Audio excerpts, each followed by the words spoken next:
Selamat pagi pemirsa Was-Was. Dengan suasana hangat di pagi ini, saya Kristi Julia akan menemani Anda selama setengah jam ke depan. Di mana lagi kalau bukan di Was-Was. Oleh sebab itu, jangan beranjak dari tempat Anda, karena berita yang kami sajikan bukan sekedar berita. Sebab Anda patut was-was sebelum menyaksikan Was-Was.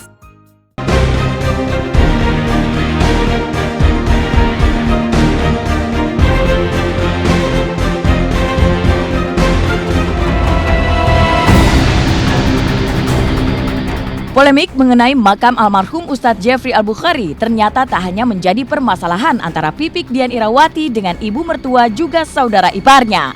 Kabarnya pemerintah kota Jakarta juga akan membongkar makam almarhum Ustadz Gaul itu yang kini telah diberi batu marmer hitam. Alasan pemerintah membongkar makam almarhum UJ diduga lantaran telah menyalahi peraturan daerah mengenai pemakaman. Bahkan suku dinas pemakaman Jakarta Pusat telah melayangkan surat pada keluarga almarhum UJ untuk segera melakukan perbaikan sesuai aturan tentang pemakaman. Niat pemerintah daerah kota Jakarta ini tentu mengejutkan. Pasalnya beberapa waktu lalu muncul wacana mengenai makam almarhum Ustadz Gaul ini untuk dijadikan sebagai cagar budaya. Pemakaman yang ada di Karet Pasar Baru itu akan kita minta dari keluarganya untuk melaksanakan perbaikannya atau pembongkaran makamnya. Kita tunggu dari pihak keluarga aja. Kita sudah memberikan surat kepada keluarga dari almarhum UJ, itu aja. Mereka juga menerima apa yang disarankan oleh Pemda, tapi dalam pelaksanaan kita menunggu karena orang tua daripada UJ katanya masih lagi berhaji. Saat ini pembongkaran makam almarhum UJ memang belum bisa dilaksanakan. Pasalnya pemerintah kota masih menunggu Umi Tatu Mulyana, ibunda almarhum UJ yang saat ini tengah menjalankan ibadah haji karena dianggap bertanggung jawab pada pemasangan batu marmer pada makam almarhum UJ. Sebelumnya kakak kandung mendiang UJ, Ustadz Azwan Faisal, pernah berkata jika dirinya menolak dengan keras jika makam sang adik dibongkar. Kini sepertinya Ustadz Azwan akan berhadapan dengan pemerintah karena pemerintah tidak akan segan-segan untuk membongkar makam almarhum UJ jika pihak keluarga almarhum tetap gigih mempertahankan bentuk makam yang tidak sesuai aturan pemakaman di Jakarta. Bukan hanya untuk keluarga UJ, ke seluruh warga DKI agar jangan membangun makam seperti lain daripada plaketisasi. Itu aja kami harapkan karena itu merugikan sendiri. Baik yang belum membangun, baik yang ingin membangun, karena itu akan diplaketisasi semuanya nantinya. Sehingga dia mubazir membangun makam itu, karena itu akan dibongkar oleh Pemda juga nantinya. Kita nggak menginginkan masyarakat itu punya pikiran seperti itu, karena pekerjaan plaketisasi itu belum ada di arah sana. Pesan dari para ulama, para habaib, para kiai, dilarang mengotak-atik makam orang-orang saleh. Karena mereka ditinggikan seperti ini oleh Allah, bukan oleh manusia. Setuju?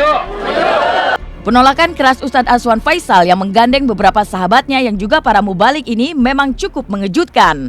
Menurut keterangan Sudin Pemakaman, sosialisasi bentuk makam di Jakarta telah disampaikan oleh Majelis Ulama Indonesia kepada seluruh ulama di Jakarta. MUI sendiri menegaskan jika nantinya Pemda Kota Jakarta akan menyamaratakan semua bentuk nisan yang ada di pemakaman. Jika himbauan ini tetap tak diindahkan oleh keluarga almarhum UJ, MUI menyarankan untuk memindahkan makam almarhum ke tempat lain. Kami di sini menyatakan penolakan terhadap pembongkaran makam almarhum Ustadz Jeffrey. Allahu Akbar. Karena pembongkaran makam Ustadz Jeffrey dengan alasan mewah, megah, ada tenda di atasnya. Sungguh kalimat-kalimat ini menyinggung makam para ulama, menyinggung makam para habaib, menyinggung makam para aulia. Ini merupakan kedurhakaan di mata Allah. Ini merupakan satu bukti bahwa tidak menghormati para alim ulamanya. Tidak ada alasan buat manusia-manusia zalim yang ingin menghina para alim ulamanya, menghina guru-gurunya. Mereka juga kalangan ulama sudah memberikan pembelajaran, pencerahan kepada masyarakat. Bagaimana sih makam sesungguhnya yang ada di DKI ini? Itu sudah disosialisasikan melalui para ulama-ulama dari Majelis Ulama Indonesia. Di daerah itu dan pada umumnya nanti pemerintah daerah itu semua makam itu akan disamakan nisannya itu. Nah, kalau ini misalnya bangunannya besar, berdiri sendiri, berbeda dengan yang lain-lain. Kan itu setidak-tidaknya menjadi pertanyaan. Apakah ini makam siapa? Apakah ulama besar? Apakah wali? Ataukah apa? Kan nanti menjadi. Padahal itu sebenarnya hak Allah menyatakan itu, kita tidak tahu itu. Kalau tidak, itu ya supaya tidak enak berbeda dengan yang lain-lain itu, dicari saja tempat di mana itu dibangun di tempat lain. Niat pemerintah untuk mengembalikan bentuk makam almarhum UJ seperti sedia kala tentunya akan membuat Pipik Dian Irawati senang. Sejak melihat perubahan terjadi di makam almarhum suaminya, Pipik adalah orang pertama yang terkejut. Dirinya tak menyangka jika ia tak dilibatkan dalam pembangunan makam suaminya. Dari sinilah muncul konflik antara ia dengan keluarga almarhum suaminya. Namun di saat keinginannya itu sejalan dengan perda pemerintah daerah kota Jakarta, mengapa Pipik tak lagi bersemangat untuk mempertahankan pusara almarhum suaminya? Gimana baiknya saja. Ya kalau saya makan bagaimana dari pihak keluarga saja. Ya saya hanya fokusnya hanya doa sama anak-anak. Ya itu lebih baik buat anak. Ya gimana baiknya saja lah. Gitu, ya. Baiknya saja saya lebih fokus doa saja. Saya sama anak-anak, mendidik anak-anak. Ya doa buat semuanya lah ya, doa buat almarhum, lalu juga doa buat semuanya lah. Semuanya warga muslim kebaikan. Doa juga buat Umi juga, Umi Tatu kan sedang pergi haji ya. Doa buat rombongan semuanya, dilancarkan ibadahnya, sehat semuanya. Kepasrahan Pipik ini tentunya bukan tanpa alasan. Saat dirinya mengetahui jika terpasang batu marmer di atas makam suaminya, sebagai istri Pipik kecewa dan merasa dilangkahi. Kekecewaan Pipik ini ditanggapi oleh Ustadz Aswan jika Pipik dinilai tidak lagi berhak atas diri almarhum suaminya. Bahkan dengan tegas kakak kandung almarhum UJ ini menyebut Pipik sebagai mantan istri dari mendiang adiknya. Apakah pernyataan kakak iparnya ini yang membuat Pipik mundur untuk memperjuangkan amanah suaminya? Apapun keputusannya, kan saya nggak punya hak. Jadi serahkan pada keluarga almarhum saja, gitu ya. Kalau saya ingin fokus doa sama anak-anak, itu yang saya ajarkan kepada anak-anak. Bila seorang istri ditinggal wafat oleh suaminya, maka menurut hukum positif dan menurut hukum Islam kaidah fikih, maka dia telah bercerai dengan suaminya. Betul. Ulama meminta saya untuk menyampaikan juga bahwa yang punya hak atas almarhum itu adalah anak-anak kandungnya. Itu pun kalau anak kandungnya sudah dewasa.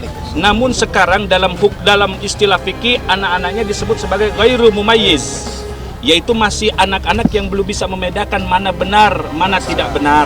Perwaliannya diarahkan kepada paman-pamannya, dan sekarang alhamdulillah ibunda dari almarhum masih hidup. Bagaimana seandainya itu anak-anakmu, wahai para ibu? Bagaimana? Apakah engkau para ibu rela membiarkan makam anakmu rusak, berantakan, becek? Ini aku sentuh hatimu, wahai para ibu. Besarnya nama seseorang memang tidak dapat diukur dari seberapa bagus bentuk pusaranya. Banyaknya para peziarah yang tak pernah putus berdatangan ke makam Ustadz Gaul ini sebuah tanda jika memang sosok almarhum memiliki tempat di hati masyarakat. Almarhum UJ pun tentunya tak ingin jika rumah keabadiannya ini malah membuat orang-orang tercintanya berseteru. Lantas apa kata sahabat-sahabat almarhum UJ melihat hal ini?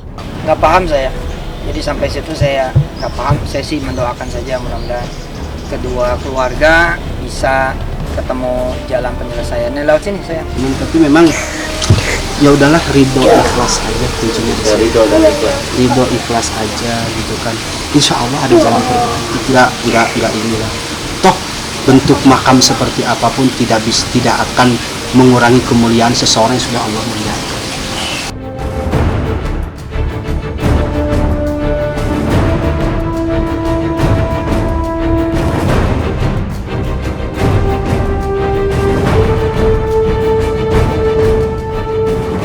intinya balik lagi saya cuman memperjuangkan apa yang harus didapatkan sama anak saya.